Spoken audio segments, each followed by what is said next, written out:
Namaste. My name is Kirti, and on behalf of Himalayan Yoga Association, I welcome you all to this online teacher training course. I am a teacher here at Himalayan Yoga Association, and I will be taking you through the concepts and details of the human body and yoga altogether. Let's hope you enjoy this course. Let's start. Namaste and welcome back to the online yoga teacher training course. In today's session, we are going to discuss the Nadis, what are they, and how do they influence our own personal human existence. But before we go ahead and do that, I request you all to come chant the Gayatri Mantra with me like we do before the beginning of every session. Simply sit straight in one straight line. The spine remains completely erect. Whether you're sitting on a chair or whether you're sitting on a mat, exert the pressure upwards by elevating your spine straight. Roll your shoulders towards the back. Adopt a mudra with your hands and rest your hands on your knees. In the end, close your eyes and bring your complete awareness and attention to your breath. Observe the natural and constant flow of prana moving in and out of your body, and allow the breath to calm your senses, to relax your mind, and to exuberate the functions of your body.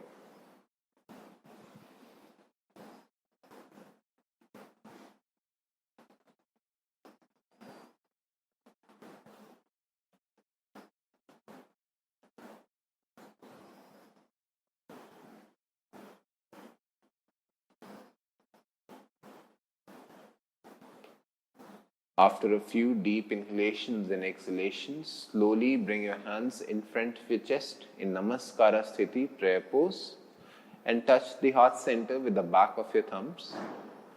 Slowly breathe in once, and if you know the mantra, you can chant it with me as well. Om Bhur Bhuvah Swaha Tat Savitur Varenyam Bhargo Devasya Dhimahi Dhiyo Yo Nah Prachodayat.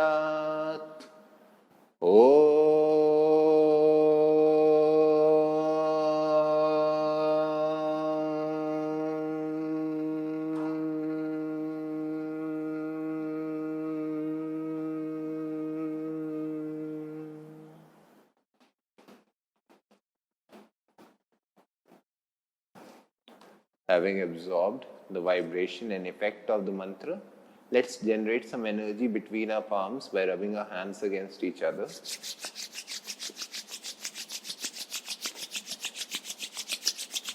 And as soon as you feel the energy, transfer it to your eyes, cover your eyes with your palms.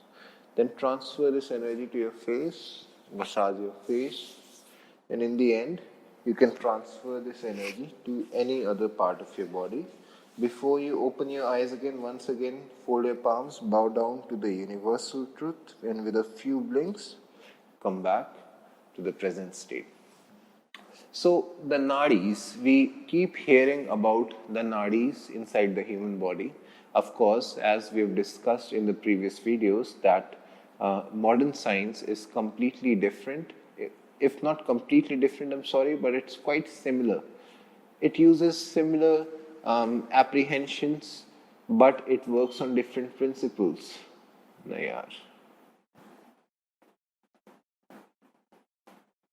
So, the Nadis are a vital and important feature of the entire yogic philosophy. There are over 72,000 Nadis in total inside the human body, out of which there are 10 generic, the big Nadis in the body, and out of those 10, the 3 most vital and important Nadis are the 𝐸𝐸𝐷a, Pingla, and the Sushumna Nadi. Now, what are the 𝐸𝐸𝐷a, Pingla, and Sushumna Nadi is what we are going to discuss now. Basically, if you pay attention to the diagram that I made on the board, you'll realize that it represents a face which is half masculine and half feminine, with these two waves, one in black, one in red, and the one third wave which is going through the center, crossing the entire body. And if you'll see that the beginning of these two waves is basically starting from the different nostrils of the body. There are three main nadis inside the body. The one on the right side of the body, or we can say the one connected to the right nostril of the humans, is basically the Pingla Nadi, or we can also say the Surya Nadi. The one which is flowing from the left side of the body, or the one which is connected to the left nostril of the human beings, is the Ida Nadi, or we can also say the moon Nadi. The third important and the most vital Nadi in this case is the Sushumna Nadi, which is also referred to as Kundalini, the coiled serpent that we all aspire to awaken and let it rise upwards to our spine, through our spine, and awaken and convert the energy that it has to give us, whatever benefits are there to awakening of the Sushumna Nadi. They are all possible because of a balanced state between the right and the left side of the body. Now, what are these two aspects? Why is there a bifurcation? Why is there differentiation between these two nadis? Well, first of all, we need to understand that even if you go by ancient mythology, you'll realize that Shiva is incomplete without Shakti. And Shakti is usually represented as his wife, Parvati. But what we fail to miss out on is that Shakti is not really his wife, or we can also say that Parvati is not a separate entity, but it is a part of Shiva himself. Shiva, being the masculine character in this case, is incomplete without the feminine character that is portrayed by his wife, Parvati, or Shakti. Every one of human beings out there, whether it's you, me, or it was just like how Shiva had both of these characteristics, the masculinity and the femininity inside of him, all of us have the same characteristics. We all have both female and male characteristics inside of us. And this thing, the sun and the moon, the left and the right, if you'll observe that everything in this state, in this entire world, is sort of creating a balance against each other. The left side is balancing the right side, the up is balancing the down, the front is balancing the back, the masculine is balancing the feminine, the sun is balancing the moon, the day is balancing the night. Similarly, the human beings are also a balanced creature because they have all of these characteristics inside of them. Now, the nadis are basically, as I've already told you, there is a network of about 72,000 nadis inside human bodies itself. But the very main ones are these three ones. If you have to imagine the structure of the nadis, then I would tell you to refer to the entire human nervous system. The human nervous system, which even though whenever you dissect the human body, you can still see and feel, but on the other, according to yogic culture, the nadis which are spread around the human body, connected to each and every part, each and every fingertip, connected to the brain, to the mind, to the body, everything is connected with the help of nadis, but they are still psychic knowledge. You cannot dissect a body, you cannot see the nadis, but they are still present inside of them. Just like how prana is different from oxygen. For instance, if people question the existence of prana, then realize this. If somebody is dying, you can, make them breathe a lot of oxygen and they may or may not come back to life. But if somebody is dying, you cannot forcefully infuse prana inside their body. Prana is something which is surrounding all of us. We are going to further discuss what is prana, what is the function, how is it making our physical bodies function better in another video. For now, what you need to realize is that prana is the life force which gives us life and purpose and function. At the same time, these nadis are all responsible for transferring prana internally inside the body so that the body can function and perform whatever it is meant to do.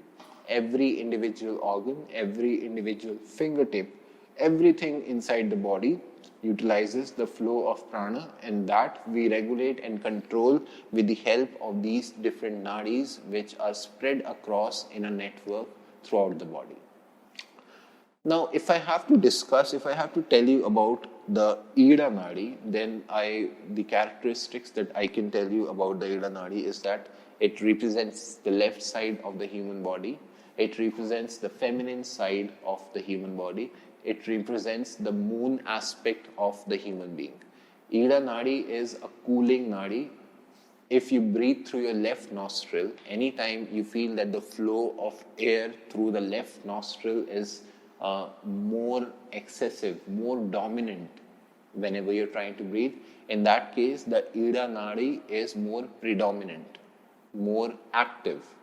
On the other hand, if you observe that, just in case, if you feel that the flow of air from the right nostril is more active, more excessive as compared to the left side, at that time, the Surya Nadi or the sun aspect, the Pingla Nadi is more active, more predominant in case of the existence and the functioning.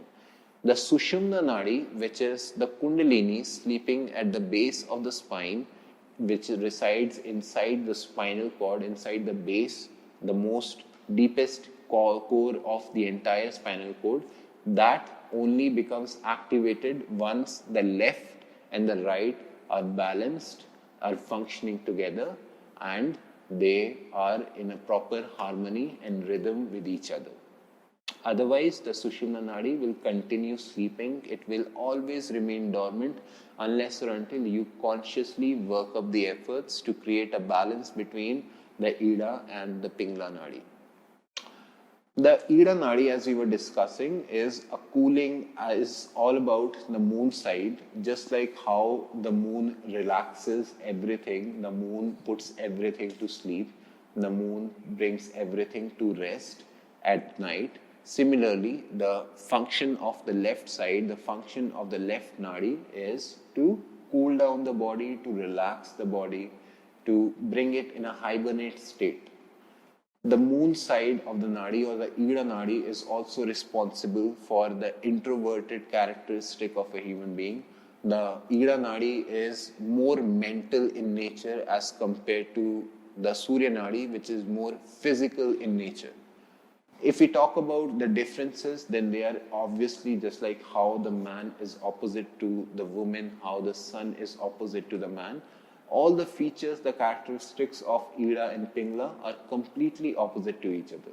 Just like how the 𝐸𝐸 or the moon Nadi is responsible for cooling down your body, breathing from the right side of the body is responsible for heating up the body.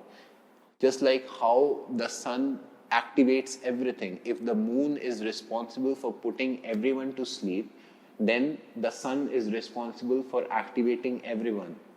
It is the thing which gives us purpose. It is the thing which gives us life. It is the thing which has a more physical aspect relationship with us. In the moon, very less people are going to work. The course of the nature is that the entire nature, including the plants and the trees, they go to sleep at night. But including the plants and the trees in the daytime, they are all working as just like any other animal, just like any other human being who go to work.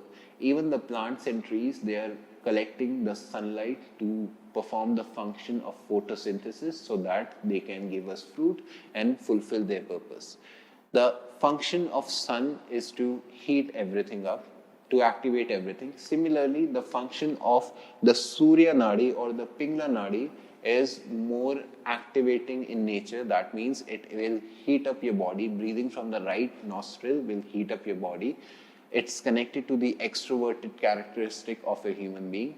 The Pingla Nadi is also responsible for generating energy inside of the body. If the 𝐸𝐸 Nadi is responsible for the mental aspect, then the 𝐵𝐸 Nadi is responsible for the physical aspect.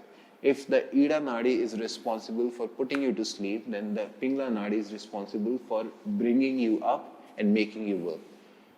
Anytime you are working with either of these aspects, then it also changes the function of the human body, irrespective of the day or time. Just because Hatha Yoga, as you already know, Ha comes from the two words Ha and Tha.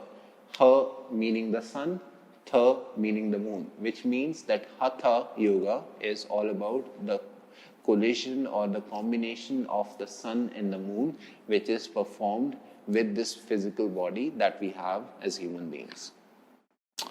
There are different aspects to the 𝐸𝐸 and 𝐵𝐸 Nadi. For example, if we talk about the functions of the 𝐸𝐸 and 𝐵𝐸 Nadi, then consider this: whenever you're breathing from the left nostril, then it is considered that it lowers the metabolic rate of the human body because it is a cooling pranayam. Breathing from the left nostril will lower your blood pressure, will lower your metabolic rate, which in return will also lower other physical aspects of the human body, like digestion. It will lower the capability of the digestive system. It will lower the functions of the heart, the excretory system, the respiratory system, the mind. On the other hand, breathing from the right nostril will aggravate the function of the body. It will raise the blood pressure, it will speed up the function of digestion, the functions of the heart will go up because of breathing through the right nostril. Each and every function is responsible and acts according to how you utilize or inhale the prana inside the body. It is with these two nostrils that you are able to utilize the prana. If you do not breathe through the nose, then you are not really going to be able to grow spiritually because it does not utilize the potential of these two nadis if you're just breathing through your mouth every day, all the time. At the same time, I want to give you one more perspective. For instance, think about when you're trying to eat food, then if you breathe through your left nostril excessively or only with your left nostril, then you'll realize that the digestive power of the human body goes down immediately, which is not really a good thing. An ideal state would be a balanced state wherein the conditions wherein the left and right nostrils are both active, which means that the digestive system is not working too hard or too little, but it is working in a very balanced state. At the same time, if you're breathing just with your right nostril, then it will aggravate the function of the heart or of the digestive system, which may or may not be a very good thing because the stomach can or may miss out on developing a lot of energy, miss out on creating a lot of energy, or it may miss out on digesting the food how it should as compared to how it would if it was working too hard.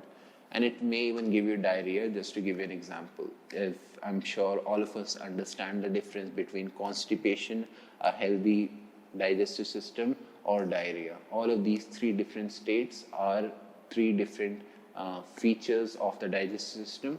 The ideal state is when the digestive system is working healthy, which means you're not constipated or you're not having diarrhea in itself. Now, this was just to give you an example of how breathing through these two different nostrils can affect the functions of the human body. I hope you found today's video informative. I will come again next time. In the next video, we will discuss prana and how it functions inside the body. But until then, I will see you once again next time. Thank you and namaste.